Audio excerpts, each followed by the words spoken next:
Ce programme vous est présenté par l'association évangélique Compassion, une œuvre missionnaire fondée en 1978 par les missionnaires Samuel et Dorothée Atzakordzian, un couple qui exerce son ministère dans une trentaine de pays du monde. Ils sont évangélistes depuis plus de 40 ans et organisent de grandes campagnes d'évangélisation, des séminaires et conventions chrétiennes très appréciées par tous. L'évangélisation en plein air fait partie du ministère de Samuel Atzakordzian. Il tient aussi des séminaires d'enseignement pour les pasteurs, pendant lesquels il traite d'importants sujets pour leur ministère, tels que les qualifications requises pour servir Dieu, le discernement spirituel, le retour soudain de notre Seigneur et bien d'autres thèmes actuels, une véritable source de bénédiction et d'enrichissement pour eux. Dorothée Atzakordzian est également utilisée par le Seigneur dans les séminaires spécialement organisés pour les épouses des serviteurs de Dieu, ainsi que pour les femmes en général, pendant lesquels elle leur enseigne à grandir dans la connaissance de Dieu, à connaître leur rôle dans le foyer et dans l'Église, et pendant lesquels elle les exhorte à se laisser, elles aussi, utilisées par lui, selon le plan de Dieu pour elles. Les conventions chrétiennes de renouvellement spirituel qu'ils organisent avec leurs collaborateurs depuis de nombreuses années, aussi bien en France qu'ailleurs, sont une véritable bénédiction. De nombreux assistants sont fortifiés dans leur foi et jouissent de la sainte présence de Dieu. De nombreux malades sont alors guéris par le Seigneur et plusieurs personnes ont accepté Jésus-Christ dans leur vie comme Sauveur et Seigneur. Samuel et Dorothée Atzakordzian écrivent aussi des livres et brochures d'approfondissement dans la foi chrétienne. Plusieurs d'entre eux sont traduits en d'autres langues. Le plus connu d'entre eux est « Le pardon, une puissance qui libère ». Ils éditent aussi de nombreuses cassettes, audio, vidéo, des CD et DVD de leurs conventions, séminaires et campagnes d'évangélisation disponibles en tout temps à leur bureau.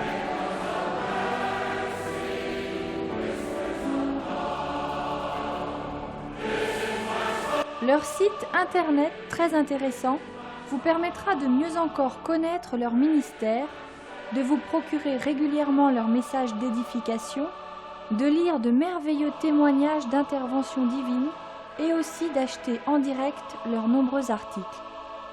Si vous le souhaitez, une rubrique spéciale vous donne aussi la possibilité de devenir partenaire de l'œuvre Compassion, œuvre missionnaire internationale.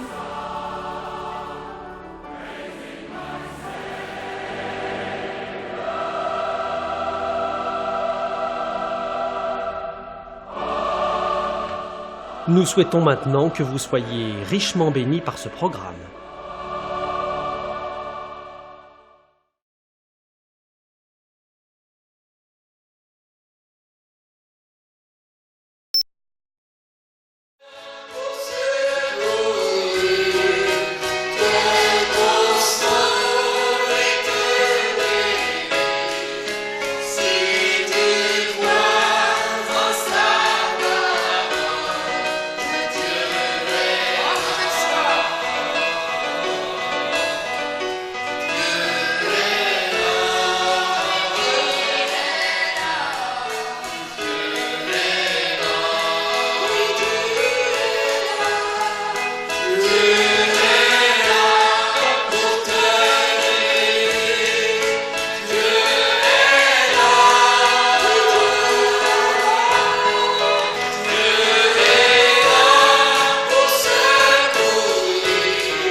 Tu es venu nous Que délivrer. chacun parle à Jésus. Tu es venu nous Alléluia, sauver. que chacun lui parle. Tu es venu nous rencontrer. Alléluia, Jésus. Tu es venu, Seigneur, apporter la lumière, la vérité, Alléluia, Jésus. le pardon, Oui, la vie amen, éternelle, amen, amen. la vraie joie, Amen. le vrai bonheur.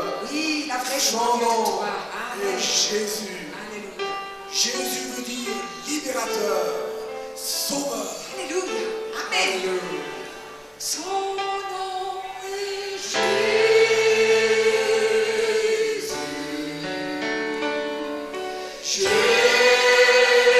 Jésus, il vient pour te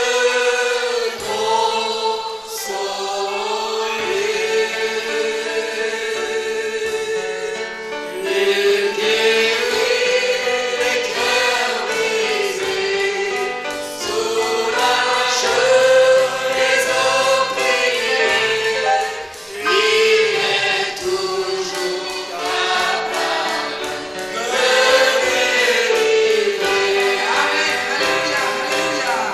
Son nom est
Remercions le Seigneur. Alléluia, remercions le Jésus, Seigneur. qui est comparable à toi? Alléluia, Jésus. Seigneur, merci. Alléluia, merci, Jésus. C'est toi qui sauves, c'est toi qui guéris, c'est toi qui bénis, Amen. c'est toi qui réconcilie avec le Père. Toi seul peux le faire. Nul n'est comparable. Alléluia. Avant de chanter notre ce chant, Sauveur. avant de chanter ce chant, je sens qu'il y a une onction de Dieu pour toucher les familles. Et c'est maintenant. Alors tous ceux qui voudraient qu'on prie pour leur couple ou pour leur famille, vous pouvez vous lever à votre place. Et nous allons prier d'abord avant de chanter ce chant. Pour leur couple ou pour leur Gloire à famille. ton nom, Seigneur. Seigneur, nous te bénissons. Alléluia. C'est toi qui es là présent. Oh, C'est toi qui agis au-delà de nos limites humaines, Alléluia. au-delà de ce que nous pouvons faire ou ne pas faire, Gloire à dire ou ne pas dire. Seigneur, je te demande maintenant, Jésus. Seigneur, de poser, puisque tu es là, de Alléluia. poser ta main sur ces couples désunis, sur ces problèmes dans les foyers. Seigneur, au nom de Jésus, je te le demande, guéris, Alléluia. restaure les foyers brisés. Merci, Seigneur, tu Seigneur. bénis aussi les parents, les Alléluia. enfants, les familles entières. Pose ta main sur les foyers représentés. Ceux qui sont encore inconvertis, ceux qui sont loin de toi, eh bien bénis-les, Seigneur, Mais touche-les, ton ouvre leur cœur, ouvre leur esprit, Alléluia. afin qu'ils puissent se donner à toi.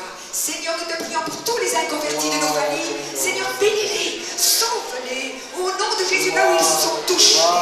Que ton esprit de conviction de péché vienne sur eux et qu'ils réalisent qu'ils sont loin de toi. Parce que quand ils n'entendent pas parler de toi, ils ne peuvent pas réaliser. Mais ton esprit peut aller les visiter là où ils se trouvent. Et nous te remercions, Seigneur, pour la visitation de ton esprit dans ces familles. Alléluia. Merci, Jésus. Merci, merci pour ce que tu fais. Nous t'adorons. Nous applaudissons le Seigneur pour ce son œuvre dans les familles, dans les couples. Alléluia. À la foi, avant de voir. Alléluia. Vous pouvez vous asseoir si vous voulez. Merci, Seigneur. Jésus, qui est comparable à toi. Jésus, tu es tout pour moi.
il veut nous attirer toujours plus près de lui. Que son nom soit béni. Nous allons, avant de prier ensemble, méditer la parole.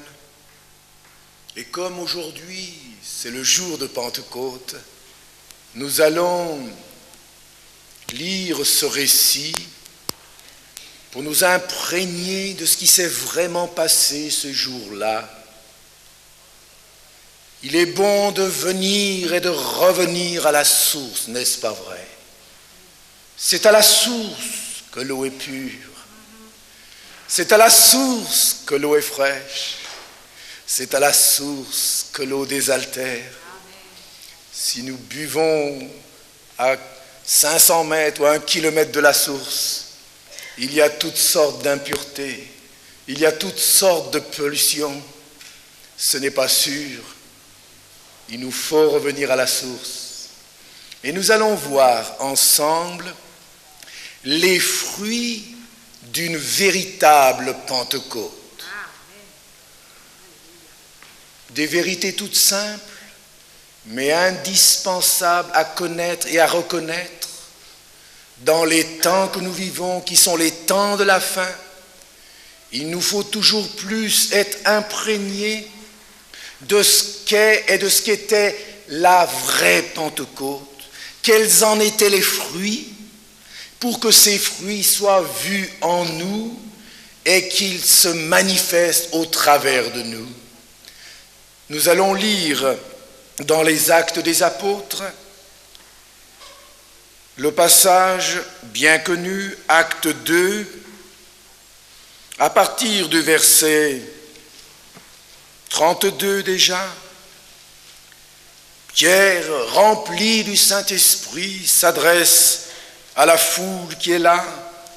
C'est ce Jésus que Dieu a ressuscité. Nous en sommes témoins.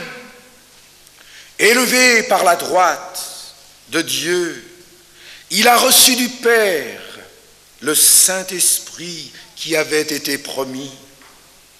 Et il l'a répandu, comme vous le voyez et l'entendez.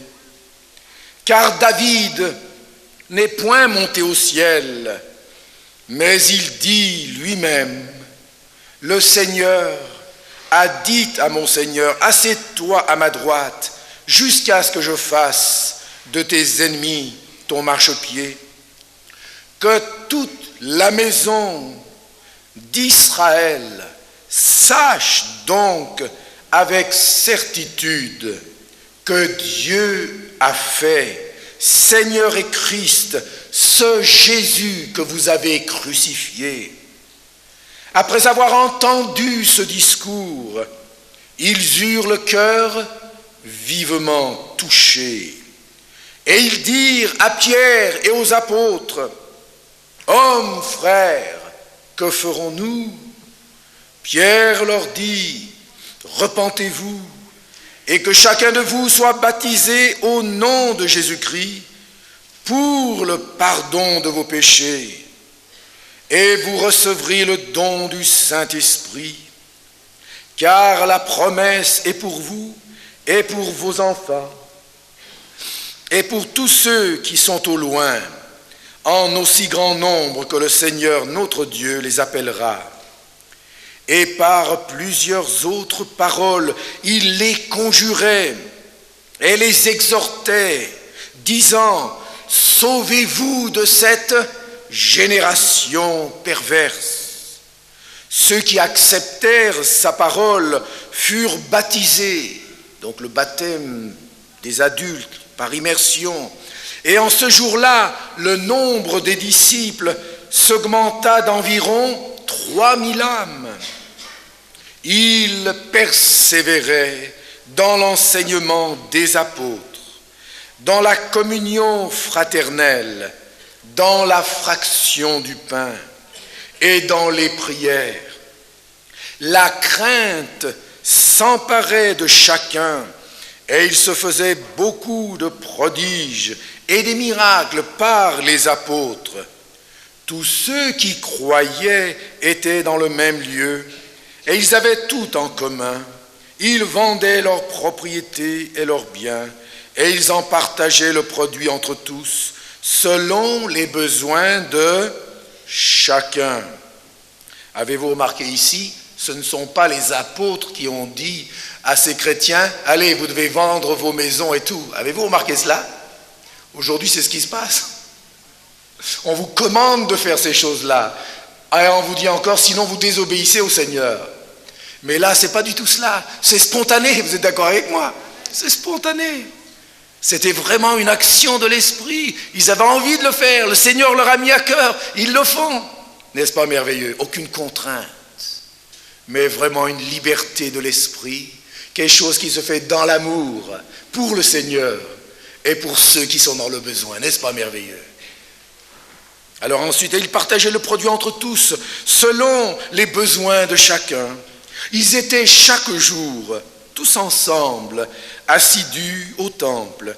Ils rompaient le pain dans les maisons et prenaient leur nourriture avec joie et simplicité de cœur, louant Dieu et trouvant grâce auprès de tout le peuple. Et le Seigneur ajoutait chaque jour à l'Église ceux qui étaient sauvés. Amen. Ce récit est merveilleux, n'est-ce pas? Nous voyons là ce qui s'est passé donc ce jour de la Pentecôte.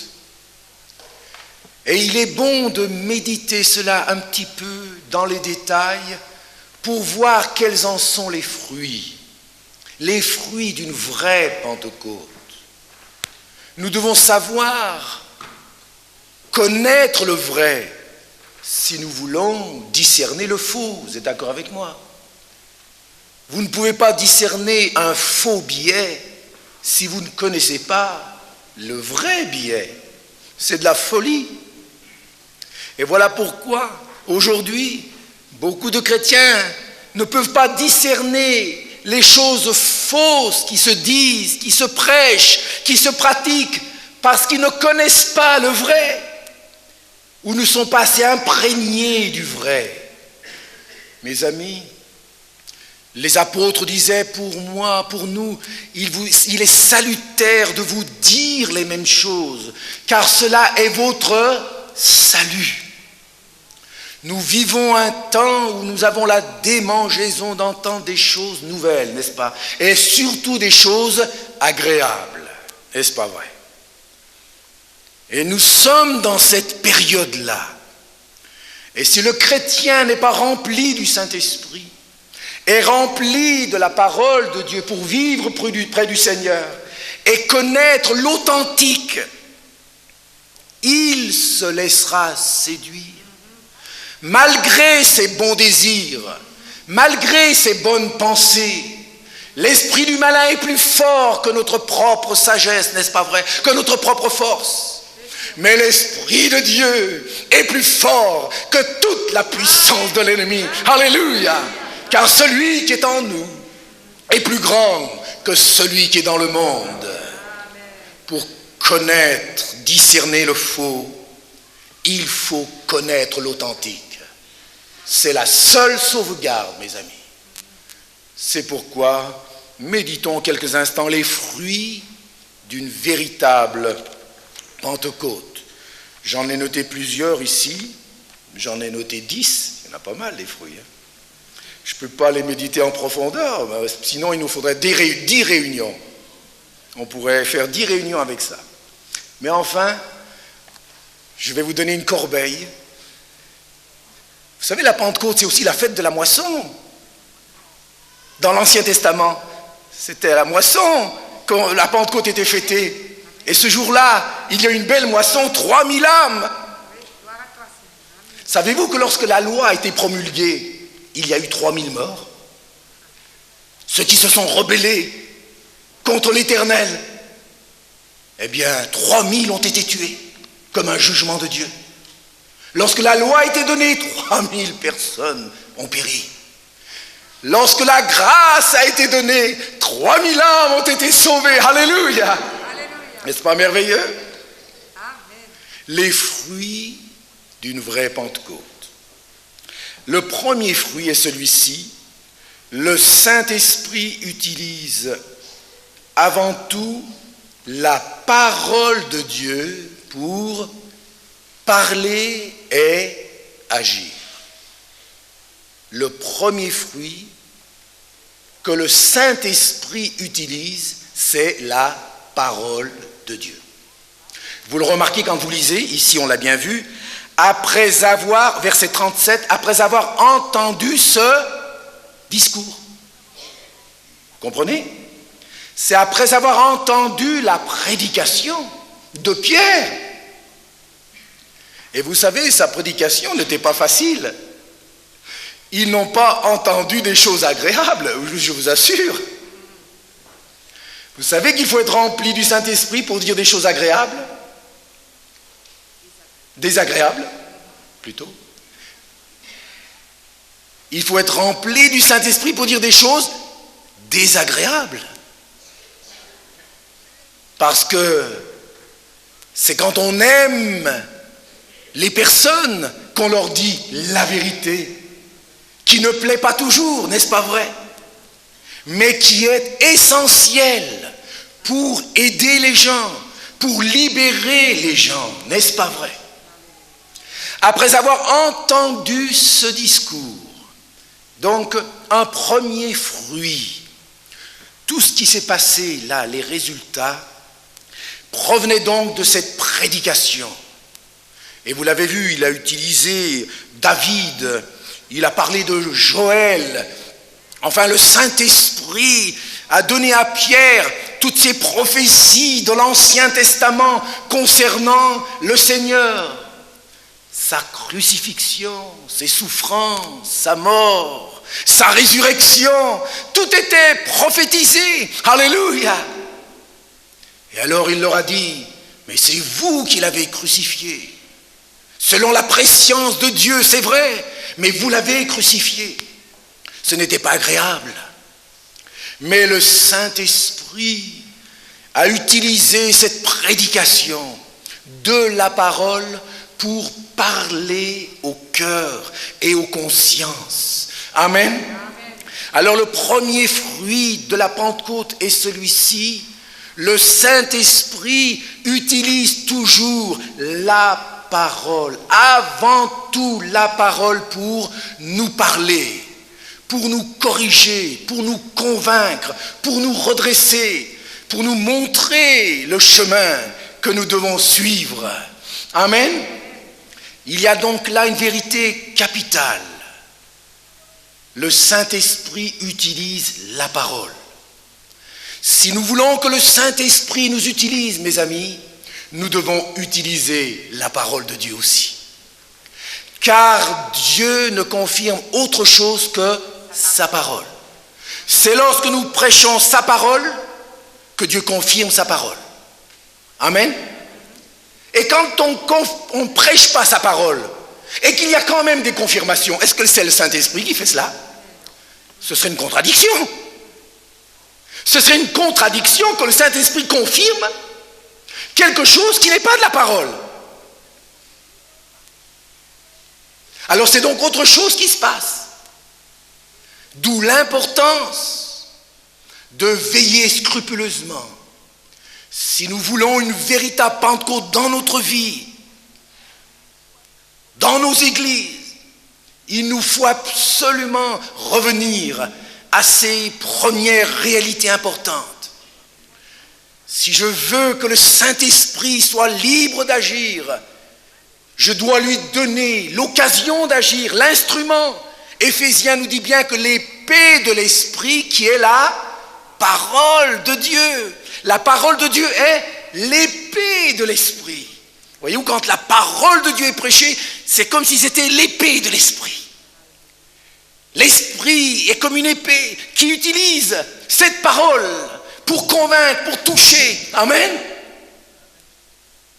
C'est là une vérité importante, capitale, que nous devons toujours bien garder en nous. Et c'est ainsi que cette parole prêchée fidèlement a rencontré la bénédiction du Seigneur. Et vous savez, c'était des choses désagréables. Mais quand le Saint-Esprit agit et que la parole est annoncée fidèlement, mes amis, même quand tout semble contraire, l'Esprit de Dieu est capable de faire de grandes choses. Même quand tout semble contraire, quand tout semble impossible, on se dit, mais avec un tel message, c'est la catastrophe. Mais non, mes amis, ce que le Saint-Esprit veut utiliser, c'est toujours la parole de Dieu. Autrement dit, si vous voulez que l'Esprit de Dieu vous utilise, vous devez utiliser la parole de Dieu. C'est l'épée de l'Esprit. Sinon, le Saint-Esprit n'a rien pour agir, n'a rien pour se manifester. Il n'agit pas comme cela. Il agit toujours au travers de la parole de Dieu. Et le Seigneur veille sur sa parole pour l'accomplir. Amen. Et moi je l'ai vu vraiment, nous l'avons vu en Afrique tout spécialement. Et ce soir, une cassette qu'on pourra montrer des miracles en Afrique. La simple prédication de l'Évangile. Simple prédication. Mais en annonçant tout le conseil de Dieu, en prêchant la croix, les souffrances, la résurrection de Jésus, qui nous demande de nous repentir, de changer de vie. La simple prédication, Dieu la confirme. Et des aveugles voient, des sourds entendent, des paralytiques marchent, des fous sont délivrés. Sans même toucher un malade. Sans toucher un malade. C'est là. Et je me souviens, c'était spécialement au Bénin, quand en une soirée, il y a eu 8 aveugles guéris. 8. Un soir, 8 aveugles. En même temps. On était nous-mêmes étonnés. Moi, j'étais le premier étonné. On se demandait quand ils rendaient témoignage, est-ce que tu vois vraiment? On était nous-mêmes surpris. C'est vrai, quoi. Tu étais vraiment aveugle avant? Mais oui. Mais c'est vrai. Tu vois bien. Est-ce que tu vois ma main? Mais oui, je la vois. Oh, c'était tellement étonnant. Et vous savez, à un moment donné, quand je me souviens, ça m'est resté. Alors que Dieu agissait comme cela, un soir, alors que nous allions au stade pour faire la campagne, et qu'on attendait notre tour pour intervenir, il y a eu cette pensée dans mon cœur. J'ai dit, Seigneur, c'est merveilleux d'avoir un évangile qui fonctionne. Un évangile authentique, que tu confirmes et que tu montres que c'est réel ce qu'on prêche. Ça a beaucoup fortifié ma foi dans la parole de Dieu. Et lorsqu'on connaît la puissance de la parole de Dieu, on n'a pas besoin de toutes ces choses de mise en scène pour essayer de faire croire que Dieu agit, que Dieu fait quelque chose. Nous n'avons plus besoin de tout cela. Quand on a connu l'authentique, nous n'avons plus besoin de l'imitation. Amen. Alléluia. Amen. Et l'authentique, c'est la parole de Dieu, mes amis. La parole de Dieu est vivante, efficace, plus pénétrante qu'une épée tranchante. Quelle puissance dans la parole. Et lorsque nous la prêchons, le Saint-Esprit est là pour confirmer cette parole. Amen. C'est cela. Vous voyez, et dans tous les réveils qu'il y a eu, mes amis, dans tous les vrais réveils, il y a toujours eu un retour à la prédication fidèle de la parole de Dieu et de l'Évangile. Amen.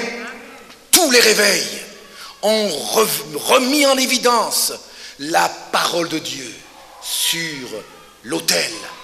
Et c'est ainsi que l'Esprit de Dieu était libre d'agir. Amen.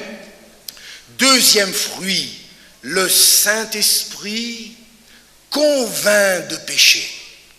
Maintenant que la parole de Dieu est annoncée, Dieu confirme sa parole.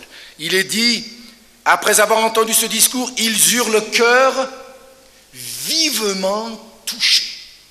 Voyez-vous un deuxième fruit là. Ils sont convaincus. Il y a quelque chose au plus profond d'eux-mêmes qui se passe. C'est le Saint-Esprit qui utilise cette parole pour montrer aux personnes leur erreur, leur rébellion, leur désobéissance, leur péché. Quand on est vraiment sous une authentique action du Saint-Esprit et que la parole de Dieu est prêchée, mes amis, nous ne pouvons plus nous cacher. Nous nous voyons tels que nous sommes. Nous n'avons qu'un désir de fuir et dire, mais je suis découvert. Mais c'est la plus grande bénédiction qui puisse arriver à quelqu'un. Que cette lumière se fasse sur ton cœur. Car il n'y a que le Saint-Esprit qui peut révéler cela. Amen.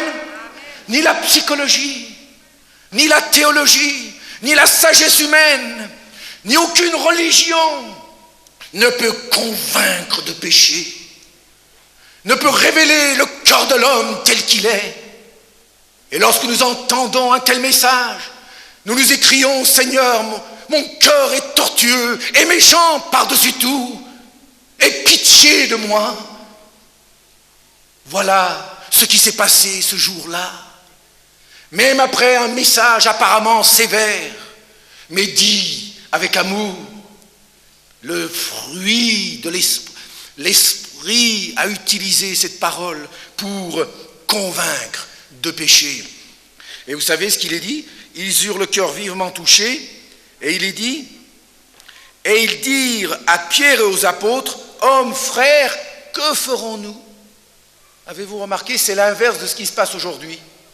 Aujourd'hui, c'est le prédicateur qui fait l'appel, n'est-ce pas vrai? Et là, c'est l'auditoire qui fait l'appel. C'est l'auditoire qui fait l'appel. Avant que Pierre adresse un appel, c'est l'auditoire tellement convaincu, tellement dévoilé dans leur fort intérieur, réalisant qu'ils ont crucifié le Maître, car Pierre revenait avec cette parole, c'est vous qui l'avez crucifié. Vous avez pensé que c'était un renégat, un malfaiteur. Vous avez pensé que cet homme vous trompait, mais détrompez-vous. Il ne vous a pas trompé.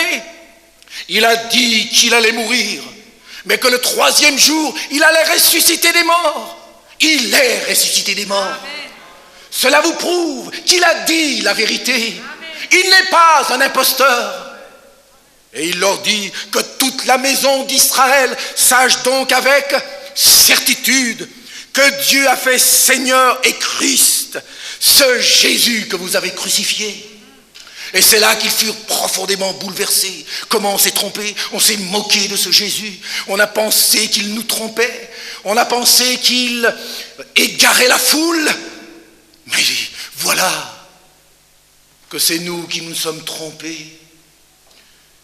Que ce Jésus était bien le Messie, annoncé par les prophètes, et qu'il a fait des grands miracles, des choses extraordinaires, pour montrer que Dieu était avec lui, qu'il n'était pas un imposteur, qu'il n'était pas un gourou, ou qui que ce soit qui égare la foule, mais que c'était le Messie d'Israël.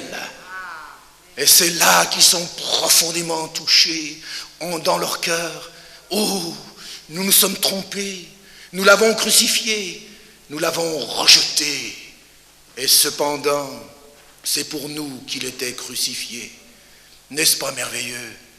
Merci Seigneur de réaliser cela.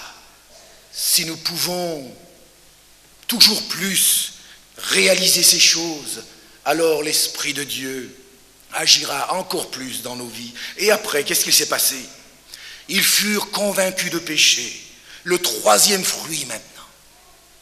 Le Saint-Esprit amène à la repentance. Ce n'est pas le tout de dire j'ai péché. Vous savez qu'on peut pleurer sur son péché et ne pas l'abandonner. Vous êtes d'accord avec moi? On peut dire oh oui j'ai péché, j'ai fait le mal, j'ai fait beaucoup de choses mauvaises, mais refuser encore de se repentir, d'abandonner notre cœur mauvais, notre rébellion. On peut encore le faire, on peut pleurer sur son péché sans l'abandonner. Mais lorsque le Saint-Esprit était à l'œuvre là, il y a eu un troisième fruit. Non seulement ils étaient convaincus de péché, mais ils avaient ce désir profond de changer de vie. Amen. Et Pierre leur dit, repentez-vous. Et vous savez, la repentance, bien sûr, nous n'aimons pas entendre parler de cela. Mais la repentance, c'est vraiment le message qui nous libère, mes amis. Amen. Parce que nous ne voulons pas entendre parler de ce mot. Toute notre vie chrétienne, nous végétons. Parce que nous ne voulons pas au fond de nous-mêmes changer, car la repentance, c'est cela. C'est changer de pensée et changer de conduite. C'est réaliser qu'on a mal agi contre Dieu, contre sa parole, contre le Sauveur, et dire maintenant, je me repens de cela et je veux changer. À partir de maintenant, je change. Alléluia. Mes amis, il n'y a que le Saint-Esprit qui peut amener à une telle repentance. Amen.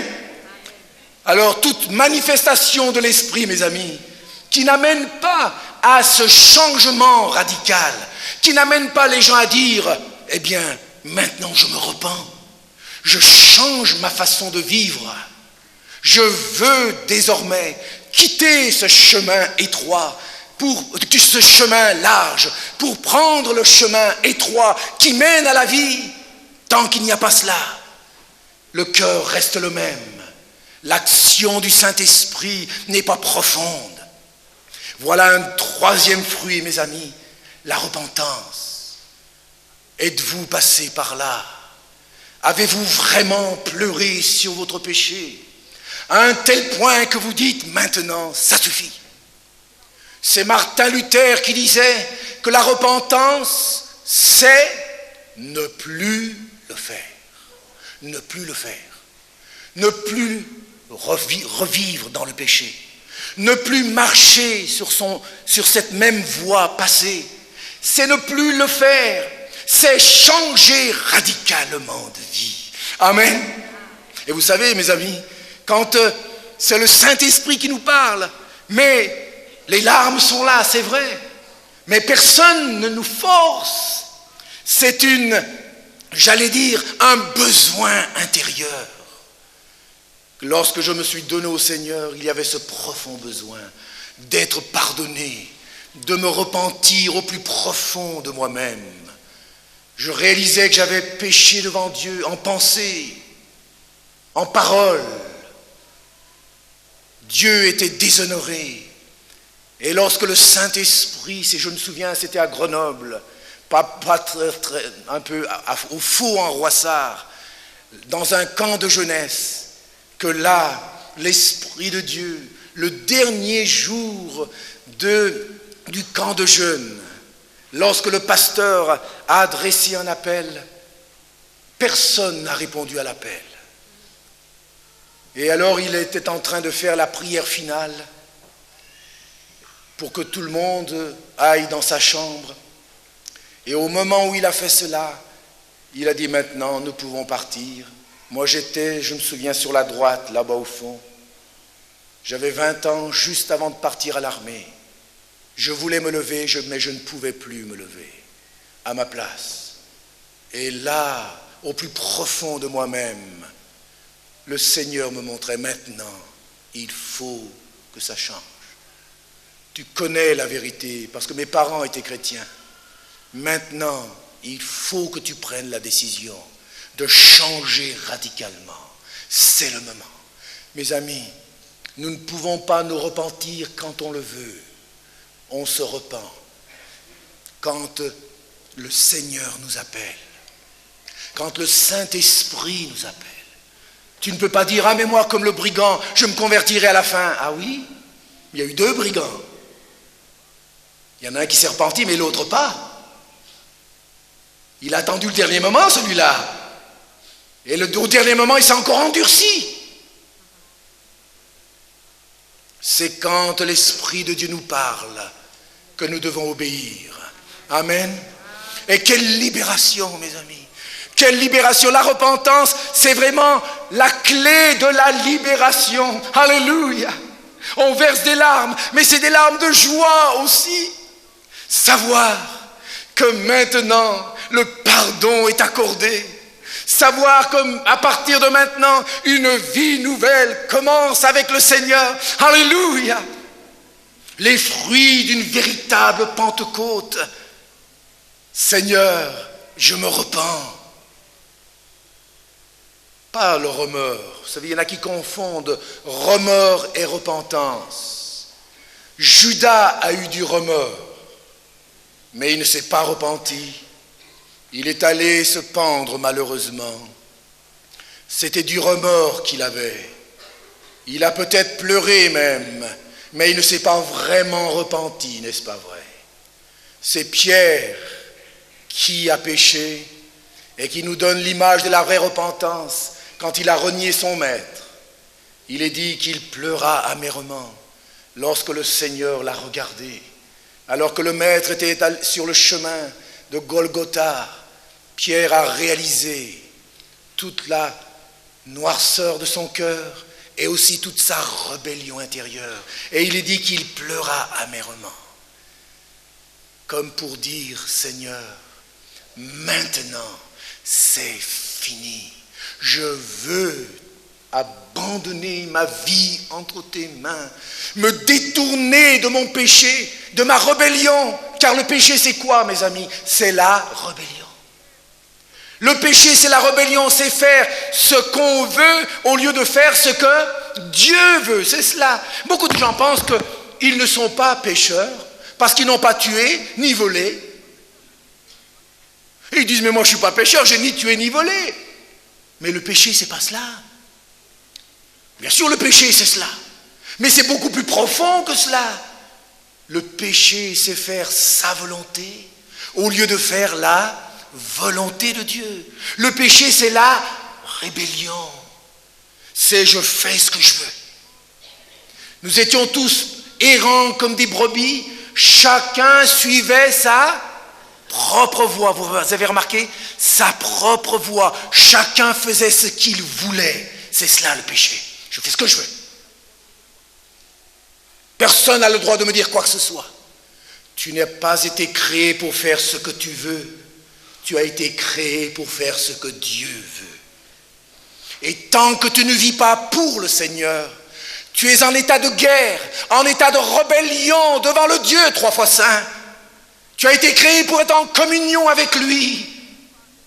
Et tant que tu n'abandonnes pas cet état de rébellion, jamais tu retrouveras cette communion avec Dieu. Mais le jour de la Pentecôte, quelle bénédiction! Repentez-vous! Et on voit que chacun s'est bien repenti de tout son cœur. Quelle libération! Quelle transformation! La repentance, c'est vraiment la clé de la délivrance. Un quatrième fruit maintenant de la Pentecôte, le Saint-Esprit nous amène à l'obéissance à la parole de Dieu. Maintenant, on a été convaincu de péché, on s'est repenti, on veut changer de vie, qu'est-ce qu'on doit faire maintenant? Alors Pierre leur dit bien, ceux qui acceptèrent, verset 41, ceux qui acceptèrent sa parole furent baptisés. Voyez-vous, il n'y a pas de difficulté. Ils étaient tous disposés à obéir. Aujourd'hui, allez faire obéir à quelqu'un. Dis, oh non, mais moi c'est mes parents qui étaient comme ça. Moi je suis baptisé petit, je n'ai pas besoin d'être baptisé grand. Et ils sont entêtés dans ces choses-là, n'est-ce pas vrai? Et on s'entête. C'est une preuve que l'Esprit de Dieu n'est pas là, que la parole de Dieu n'a pas fait son effet, mais un vrai fruit de la Pentecôte. Il nous amène à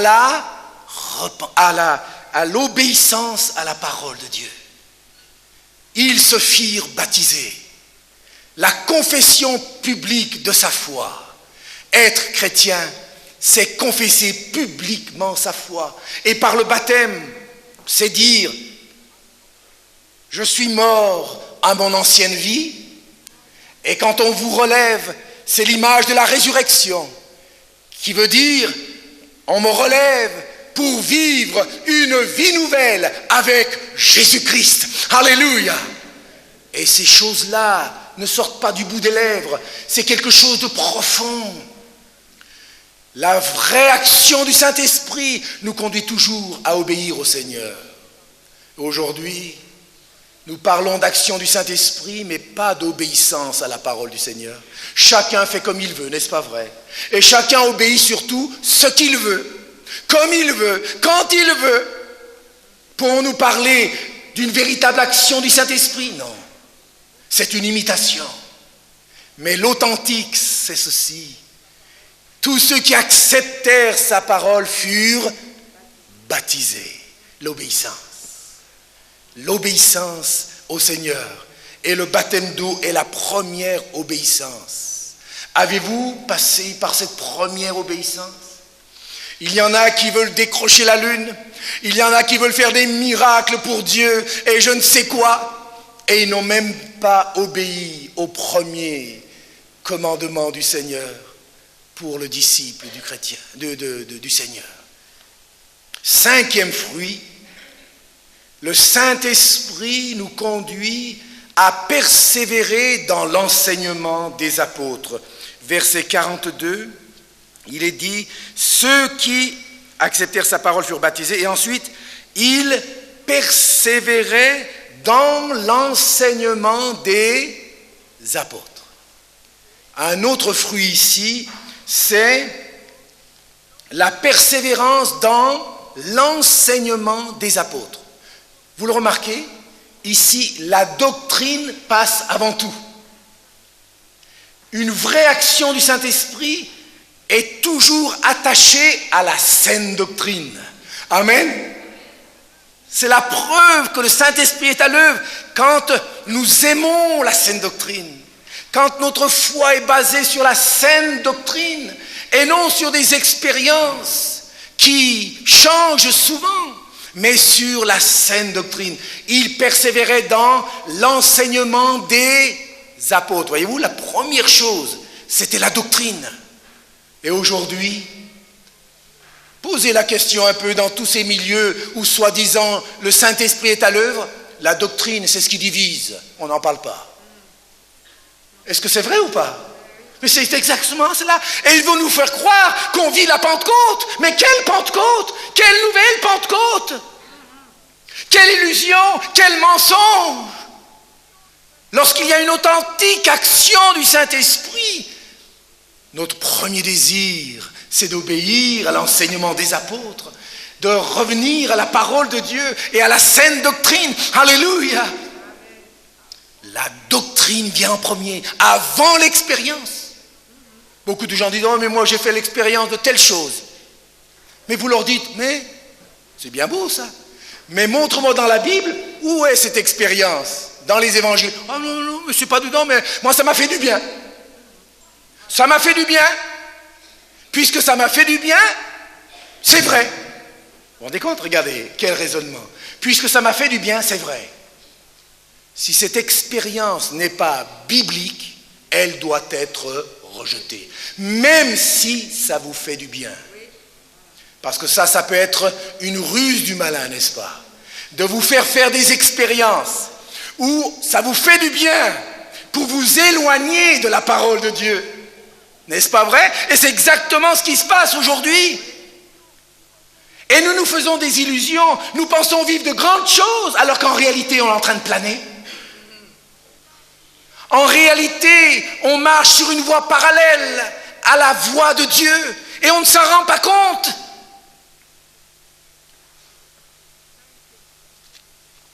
Cinquième fruit, le Saint-Esprit nous conduit à persévérer dans l'enseignement des apôtres. Tout est dans la parole. Nous ne devons pas nous éloigner de cette parole. Amen. Et nous devons nous y attacher plus que jamais. Sixième fruit, le Saint-Esprit nous unit autour de la parole. Il est dit qu'il persévérait dans l'enseignement des apôtres et dans la communion fraternelle. Et maintenant, c'est une unité autour de la parole. Et aujourd'hui, on parle beaucoup d'unité, mais sans la parole. On nous dit même fermons les Bibles, parce que tant qu'on a la Bible ouverte, on ne s'entendra jamais. Il vaut mieux fermer la Bible et comme ça on s'entendra bien. Et chacun peut dire et faire ce qu'on veut. Aimons-nous comme cela. Un amour qui n'est pas fondé sur la vérité n'est pas le vrai amour. Mes amis, et c'est ce que nous vivons aujourd'hui et que nous vivrons encore plus. Nous entendons beaucoup parler d'amour et d'unité, mais jamais de vérité. Par quoi? Parce que la vérité, soi-disant, nous divise. Vous savez une chose, mes amis? Ce ne sont pas ceux qui prêchent la vérité qui divisent. Ce sont ceux qui prêchent les fausses doctrines qui divisent. Bien souvent, on nous accuse, nous, ou vous, si vous voulez rester fidèles à la parole. On dit, oh là, vous êtes sectaires, vous divisez les chrétiens. Parce que vous aimez la parole de Dieu, vous êtes attachés à cette doctrine, on veut vous culpabiliser. Vous jugez les autres, on vous dit. Et on vous rejette. Et si vous êtes faible, si vous n'êtes pas fondé, vous êtes impressionné par ces paroles, vous êtes bousculé. Mais laissez-moi vous dire une chose, ce ne sont pas ceux qui prêchent la saine doctrine qui divise le corps de Christ, ce sont ceux qui prêchent des fausses doctrines. N'est-ce pas vrai? Il y a un beau passage pour cela. Romains 16, 17. Romains 16, 17 nous dit ceci. C'est un passage important parce qu'aujourd'hui, on n'entend pas parler de ce verset. On entend parler de beaucoup de choses, mais pas de celui-là. Romains 16, 17. Paul dit, je vous exhorte, frères, à prendre garde à ceux qui causent des divisions et des scandales au préjudice de l'enseignement que vous avez reçu.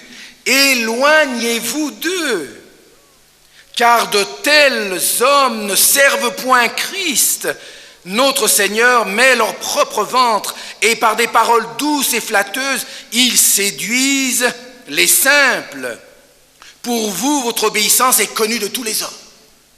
Voyez-vous ici, ce sont ceux qui s'attachent à la saine doctrine, qui gardent les chrétiens dans l'unité, dans la vraie unité. Mais ce sont ceux qui prêchent de fausses doctrines qui divisent. Donc ne vous laissez pas culpabiliser par ceux qui vous disent « Ah oui, toi avec ton attitude intransigeante et ceci et cela, vous divisez le corps. » C'est un mensonge qui vient du malin. Ce n'est pas vous qui divisez le corps. Ce sont ceux qui prêchent des doctrines étrangères.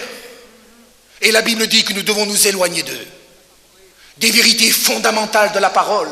Nous devons nous en éloigner. Ce n'est pas moi qui le dis, c'est la parole. Ils étaient dans la communion fraternelle, mais une communion, une unité, un amour basé sur la vérité. Amen.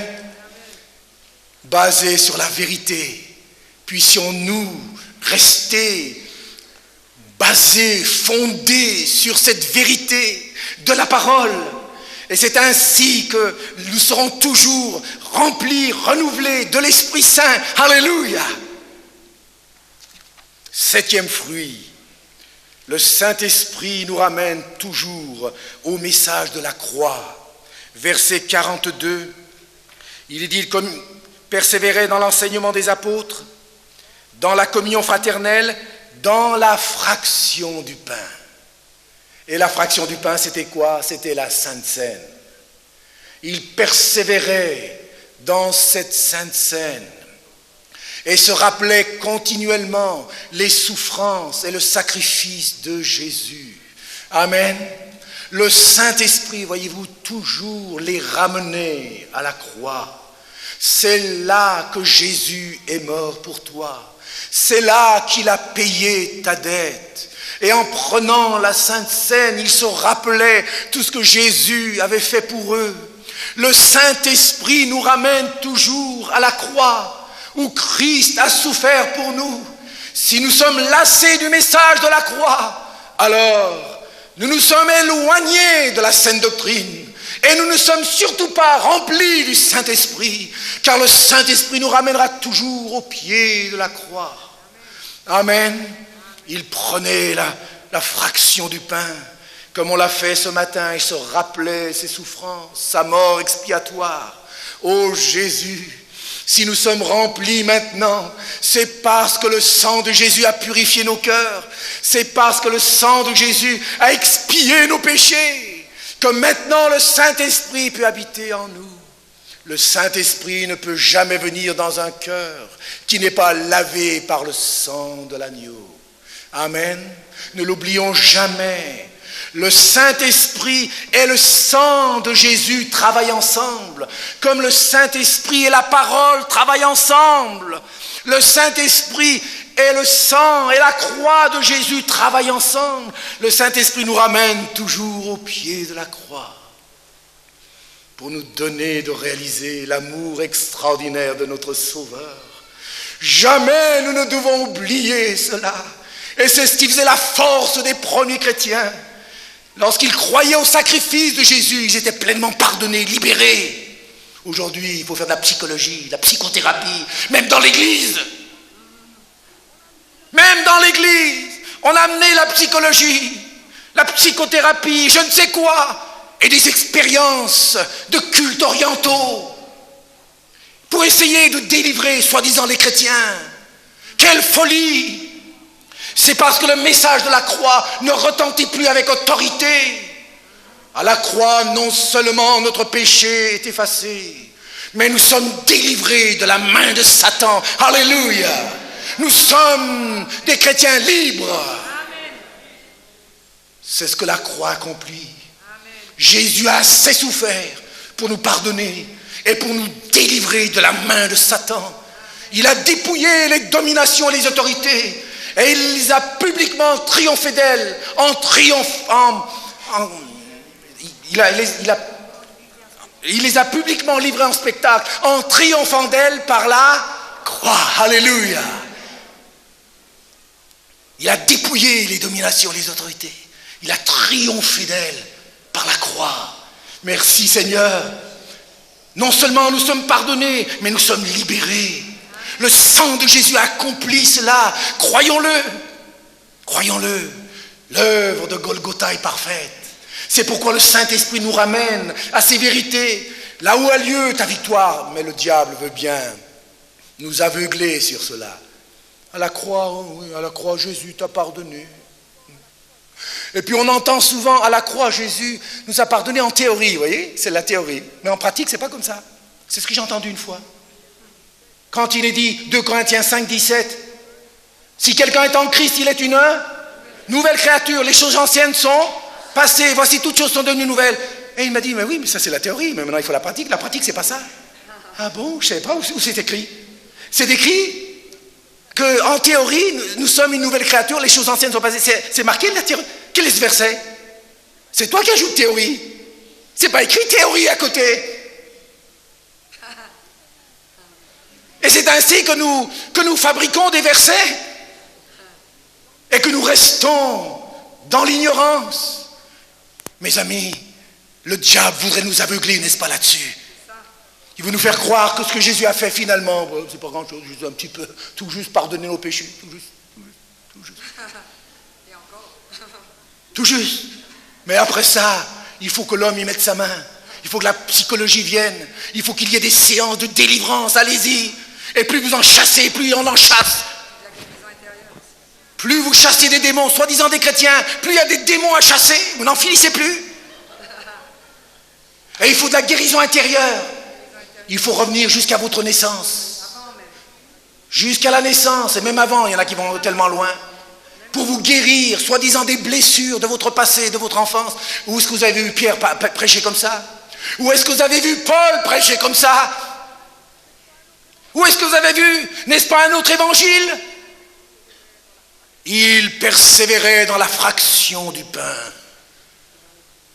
La fraction du pain, le message de la croix. Et c'est ce que j'aime prêcher. La croix de notre Seigneur Jésus. La prédication de la croix est une folie pour ceux qui périssent. Mais pour nous qui sommes sauvés, elle est la puissance de Dieu. Et j'ai vu que Dieu confirme sa parole. La prédication de la croix est une folie, mais pour nous qui sommes sauvés, elle est la puissance de Dieu. Ce n'est pas la psychologie, la psychothérapie, la guérison intérieure qui est la puissance de Dieu. C'est l'évangile, c'est la croix de notre Seigneur Jésus-Christ. Amen. Croyons-le, mes amis. Voilà une véritable Pentecôte. Tandis qu'aujourd'hui, on parle de Pentecôte avec tous ces mélanges, toutes ces hérésies. Et on veut nous faire croire que maintenant Dieu fait des choses nouvelles. Comment des choses nouvelles? Dieu aurait oublié son évangile? Il ne sait plus ce qu'il a dit il y a 2000 ans? Et il doit inventer un autre évangile pour nous libérer? Même si un ange du ciel venait, disait Paul, annoncer un autre message, qu'il soit anathème. Le message de la croix. Plus nous sommes remplis de l'esprit, plus nous réalisons que là, Jésus a tout accompli. Amen. Mais c'est ainsi qu'en Afrique, nous voyons des sorciers qui ont tué des gens être délivrés instantanément. Et ici, vous voyez soi-disant des chrétiens qui ont dit un mensonge et qui sont allés voir une dizaine de bonnes aventures. Il faut chasser 100 démons. Et encore, vous n'en sortez plus. C'est la confusion totale. L'autre, il a tué 10, 20 personnes. Et à la conversion, il est totalement délivré. Parce qu'il y a une vraie repentance. Quand ils se repentent, quand ils se convertissent, ils brûlent au feu tout ce qui était leur ancienne vie du diable. C'est cela la vraie repentance. Acte 19, 19. Ceux qui avaient fait des arts magiques, des choses diaboliques, eh bien ils brûlèrent leurs livres, qui coûtaient cher, mais ils les brûlèrent. Mais il n'est pas dit qu'ils chassèrent des esprits de ceux qui avaient pratiqué des arts magiques. La repentance les a amenés à la délivrance. Amen. C'est cela l'évangile. Le Saint-Esprit nous ramènera à la croix, mes amis. Mais le diable voudrait nous empêcher de croire cela. Amen. Le Saint-Esprit, un 8e fruit maintenant. Le Saint-Esprit, vous voyez, quand on est vraiment animé de l'Esprit, le Saint-Esprit nous pousse à louer Dieu. Ils prenaient leur verset 47, leur nourriture avec joie et simplicité de cœur, louant Dieu et trouvant grâce auprès de tout le peuple.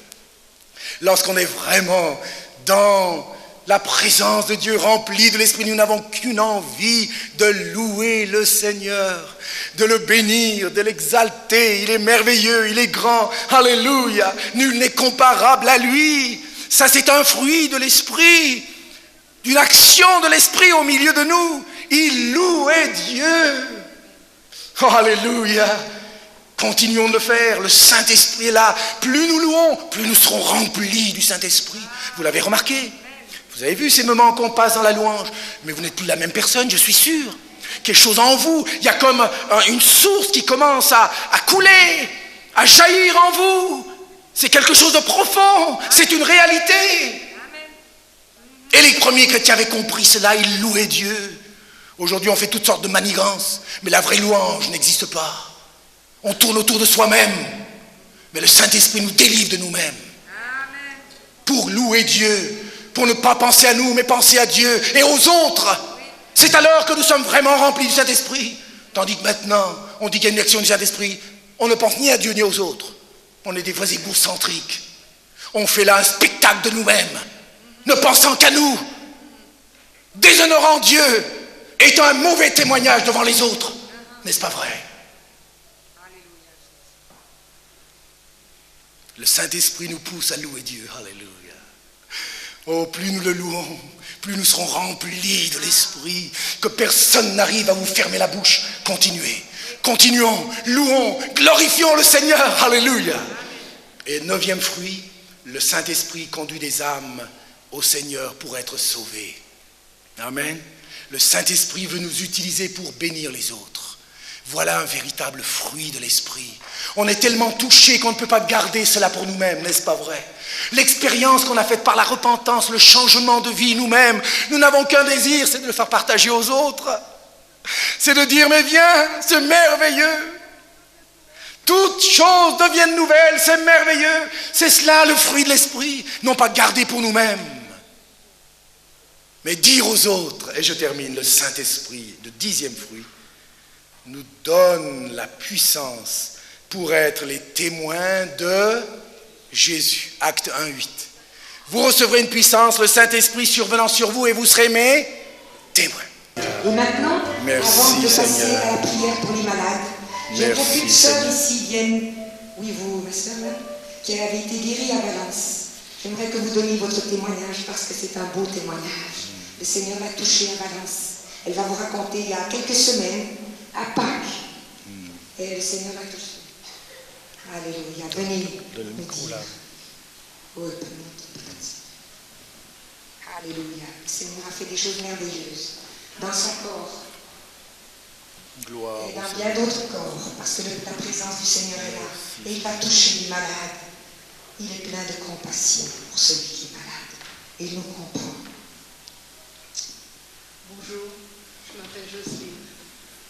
L'année dernière, j'ai eu un accident très grave et j'ai eu des séquelles dans les reins, la jambe et j'ai un caillot de sang. Qui circulait dans le corps Ouais.